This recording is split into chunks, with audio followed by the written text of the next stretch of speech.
today I'm going to show you how to open your assignments on Canvas. So remember, you always go and you click the purple button at the bottom, and then you scroll down, you find the week,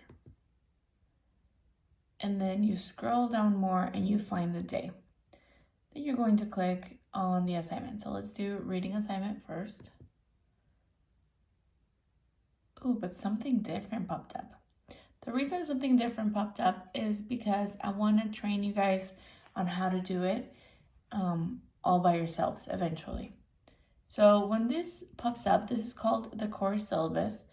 You are going to look up here to a button called Jump to Today. And when you click on it, today's assignment is going to get a little bit more blue. You click down here,